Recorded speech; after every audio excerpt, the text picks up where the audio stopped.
प्यारे बच्चों, इस YouTube के माध्यम से हम आपको आज सामाजिक विज्ञान पढ़ाएंगे और आपका इसमें स्वागत है। तो पहला चैप्टर है इसमें भूगोल का। तो सामाजिक विज्ञान में जो है 4 किताबें हैं। 4 किताबों में इतिहास, भूगोल, अर्थशास्त्र और नागरिक शास्त्र, जिसमें विनोद सर जी आपको पढ़ाए होंगे इतिहास और नागरिक शास्त्र पढ़ाएंगे, जो कि हम पढ़ाएंगे भूगोल और अर्थशास्त्र। तो आज हम भूगोल का पहला चैप्टर लेंगे, जो कि है विकास और संसाधन।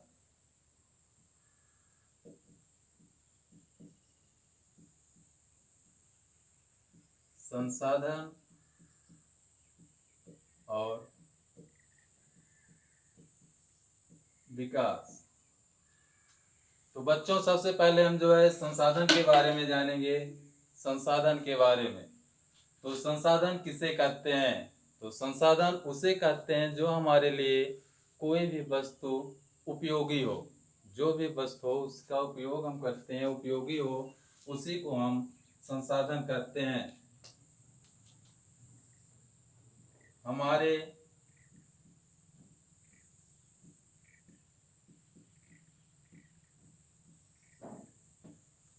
पर्यावरण में उपलब्ध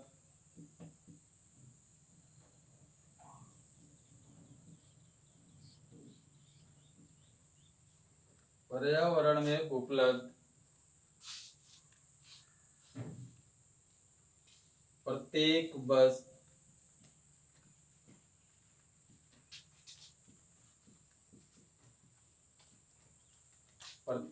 वस्तु जिसका हम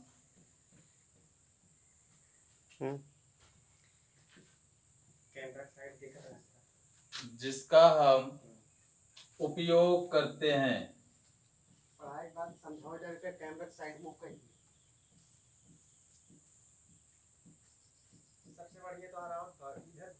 उपयोग करते हैं।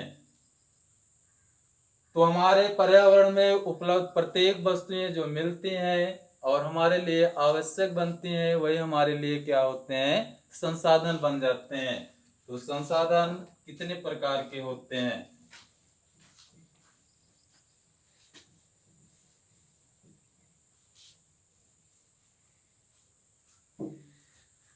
तो संसाधन के प्रकार,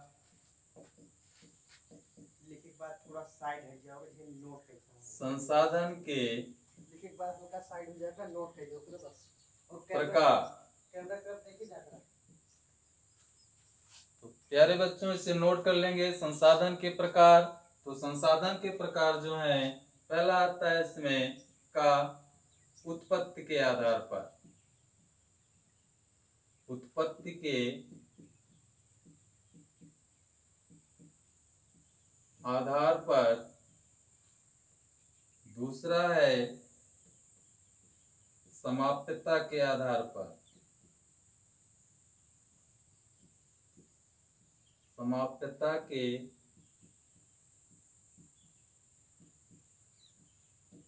आधार पर ग आता है स्वामित्व के आधार पर।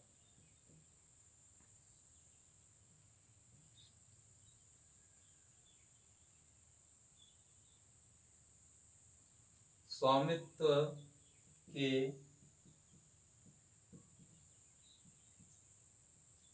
आधार पर। अगला है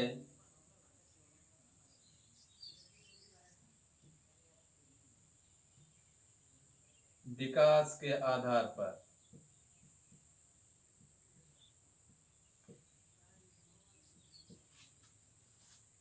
तो 4 प्रकार के हैं इसमें, उत्पत्ति के आधार पर, समाप्यता के आधार पर, स्वामित्व के आधार पर और विकास के आधार पर। तो पहला आता है उत्पत्ति के आधार पर। तो उत्पत्ति के आधार पर जो है इसमें जैव और अजैव संसाधन आते हैं। जैव और अजैव। तो दो संसाधन आते हैं उत्पत्ति के आधार पर, जैव और अजैव संसाधन आते हैं। उसके बाद आता है समाप्तता के आधार पर, समाप्त होने के आधार पर नवीकरणीय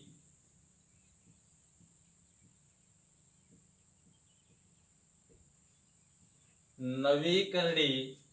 उसके बाद आता है अनवीकरणीय, नवीकरणीय, अनवीकरणीय।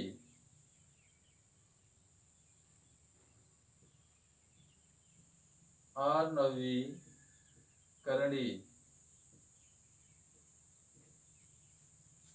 तो समाप्तता के आधार पर दो संसाधन है, नवीकरणीय और अनवीकरणीय। फिर आता है स्वामित्व के आधार पर। किसके आधार पर? स्वामित्व के आधार पर जो संसाधन होते हैं, स्वामित्व के आधार पर व्यक्तिगत,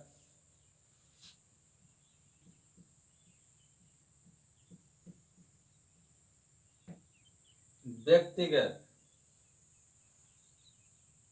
स्वामित्व के आधार पर व्यक्तिगत, सामुदायिक,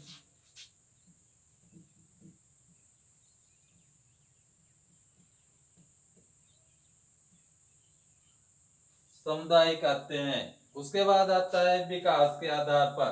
तो संभावी,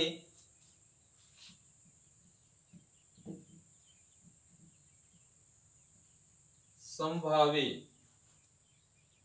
और भंडार, भंडार या संचित कोष।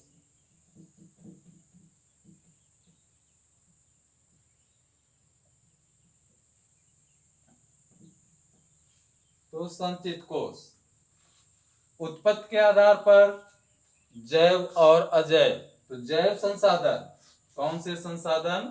जैव संसाधन। तो जैव संसाधन वे संसाधन होते हैं जिसमें जीव पाए जाते हैं। जैव संसाधन वे संसाधन होते हैं जिसमें जीव पाए जाते हैं। क्या पाए जाते हैं? जीव। उसी को हम क्या कहते हैं? जैव संसाधन कहते हैं। जैसे मनुष्य, वनस्पति, ये सब आते हैं किसमें? जैव में। अगला आता है हमारा अजैव संसाधन। कौन सा संसाधन? अजैव संसाधन, जिसमें जीवन नहीं पाया जाता है, जीव नहीं पाए जाते हैं, उसी को हम क्या कहते हैं? अजैव संसाधन। तो समझ में आ रहा होगा बच्चों, तो उसके लिए आप नोट करते चलिए। तो जैव और अजैव, जैव जिसमें जीव पाए जाते हैं उसे जैव संसाधन कहते हैं। अजैव संसाधन जिसमें जीव नहीं पाए जाते हैं उसमें, उसी को हम अजैव संसाधन कहते हैं। अजैव संसाधन में क्या होते हैं? उदाहरण है इसके, अजैव संसाधन के उदाहरण, जैव के उदाहरण और अजैव के।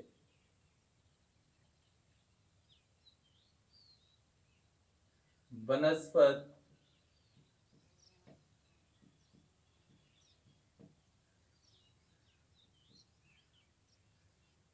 जीव जंतु,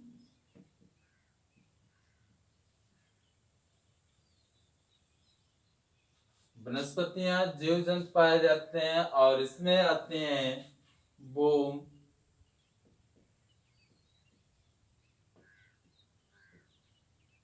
चट्टाने। ये अजैव के उदाहरण है, ये जो है जैव के उदाहरण है। तो उत्पत्ति के आधार पर हो गया। उसके बाद आता है हमारा समाप्तता के आधार पर। समाप्तता के आधार पर जो है नवीकरणीय और अनवीकरणीय। तो नवीकरणीय वे संसाधन जिन्हें भौतिक या रासायनिक यांत्रिक प्रक्रियाओं द्वारा नवीकृत किया जाता है, उसे पुनः जो है उपयोग में लाया जाता है। किसके आधार पर? भौतिक और रासायनिक या यांत्रिक के आधार पर उसे क्या किया जाता है? नवीकृत किया जाता है। उसी को हम क्या कहते हैं? नवीकरणीय संसाधन कहते हैं। तो नवीकरणीय संसाधन जिसमें इसके उदाहरण नवीकरणीय के हैं सौर ऊर्जा, सौर ऊर्जा, पवन ऊर्जा,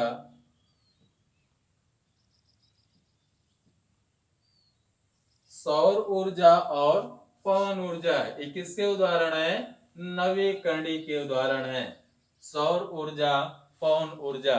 तो सौर ऊर्जा और पवन ऊर्जा को क्या किया जाता है? इसे ज्ञान के द्वारा, तकनीकी के द्वारा और यांत्रिकी के द्वारा क्या किया जाता है? इसमें संशोधन कर दिया जाता है, उसके द्वारा ऊर्जा प्राप्त होती है। उसके बाद आता है अनवीकरणीय संसाधन। अनवीकरणीय वे संसाधन, अनवीकरणीय संसाधन क्या होते हैं? वे संसाधन जिनका एक बार उपयोग कर लेते हैं, दोबारा प्रयोग हम उसका नहीं कर सकते हैं, वे क्या होते हैं? अनवीकरणीय होते हैं। अनवीकरणीय संसाधन कहलाते हैं, जिसका हम क्या करते हैं? एक बार उपयोग कर लेते हैं, दोबारा उपयोग नहीं कर सकते हैं। तो ऐसे उदाहरण आते हैं नवीकरणीय के।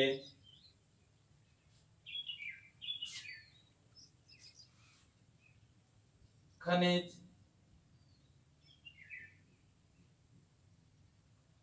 खनिज में जैसे पेट्रोल,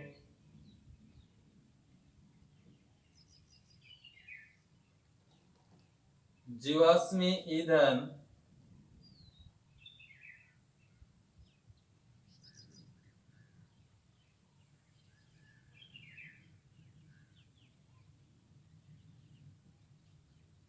जीवाश्मी ईंधन, ये सब किसके उदाहरण हैं? अनवीकरणीय संसाधन के हैं। अगला आता है स्वामित्व के आधार पर संसाधन। तो स्वामित्व के आधार पर व्यक्तिगत हो सकता है और सामुदायिक भी हो सकता है। व्यक्तिगत, सामुदायिक या सार्वजनिक भी हो सकता है।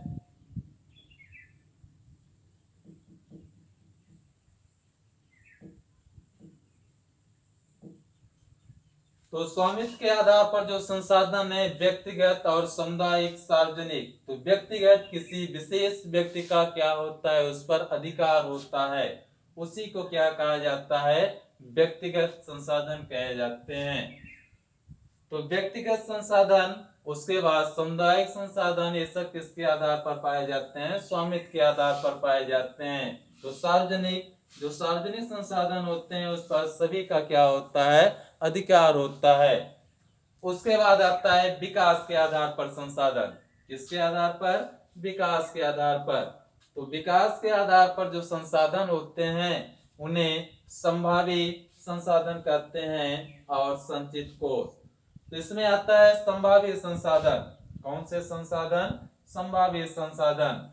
ये वे संसाधन होते हैं जो किसी प्रदेश में या देश में पाए जाते हैं, उसकी संभावना व्यक्त की जाती है, उसी को हम क्या कहते हैं?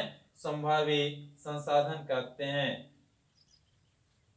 जैसे सौर ऊर्जा जहाँ पे होती है, वहां पे संभावना व्यक्त की जाती है कि यहाँ पे सौर ऊर्जा संसाधन जो है पाए जाएंगे। अगला आता है भंडार के आधार पर या संचित कोष के आधार पर। मानव पर्यावरण में, पर्यावरण से या प्रकृति के द्वारा जो मानव प्राप्त करता है, उसी को क्या कहा जाता है? संचित कोष कहा जाता है। ये थे संसाधन, संसाधन के बारे में। उत्पत्ति के आधार पर, समाप्यता के आधार पर और स्वामित्व के आधार पर जो है संसाधन मिले। अगला आता है इसमें एजेंडा 21।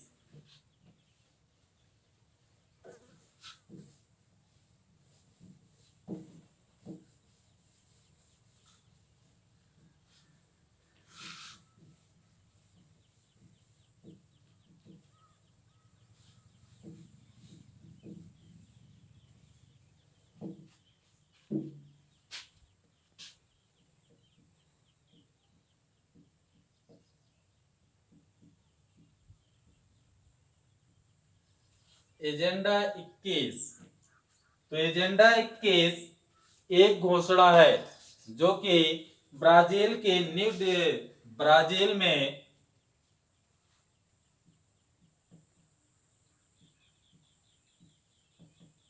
ब्राजील में 1992 ब्राजील में 1992 में जो स्थान था वह स्थान है Rio de Janeiro. Rio de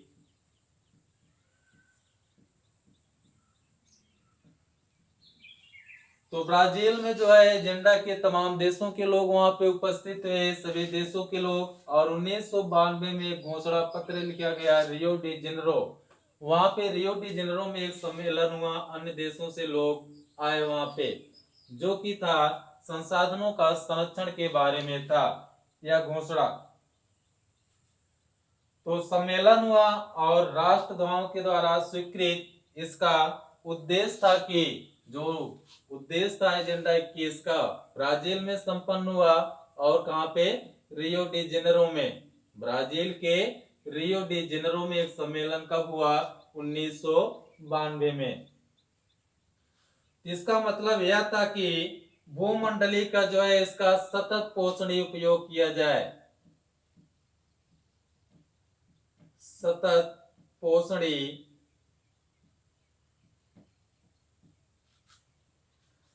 सतत पोषणीय विकास हासिल करना।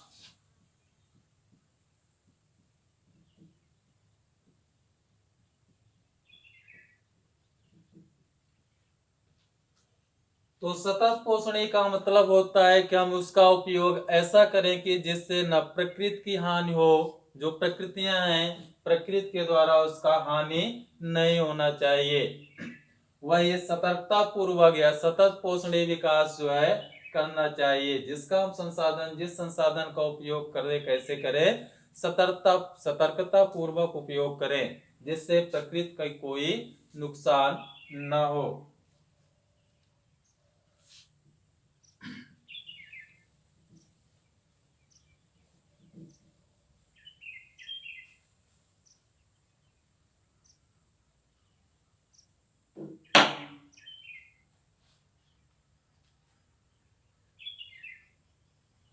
राष्ट्रीय वर्णित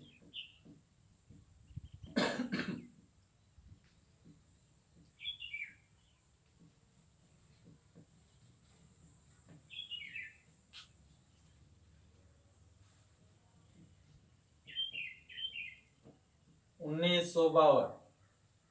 तो जो वन नीतियां तैयार की गई 1952 में, कब की गई? 1952 में की गई। कौन सी नीतियां? राष्ट्रीय वन नीति। कब की गई? 1952 में। इसमें जो प्रावधान किए गए 33% भौगोलिक, जो हमारी भू है धरातल है 33% भूभाग पर वन चाहिए, होना चाहिए, जिसकी तुलना के अंतर्गत क्षेत्र जो है काफी कम थे। इसके नीति के अनुसार जो है 33% भूमि पर क्या होने चाहिए? वन होने चाहिए। जो वन होंगे तभी जो है प्रकृति की सुंदरता और छटा देखने को मिलेगी और ऑक्सीजन की आपूर्ति होती रहेगी। इसी के राष्ट्रीय वन नीति 1952 में जो है की गई। अगला आता है संसाधन संरक्षण।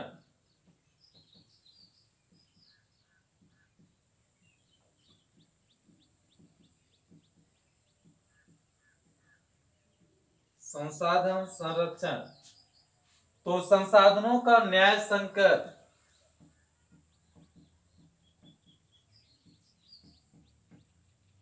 संसाधनों का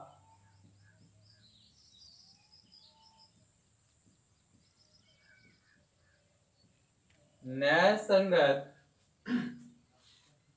और योजनाबद्ध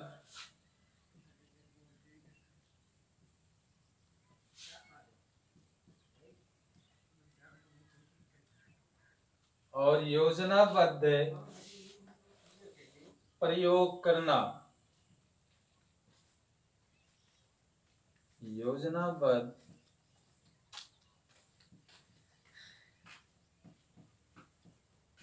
प्रयोग करना।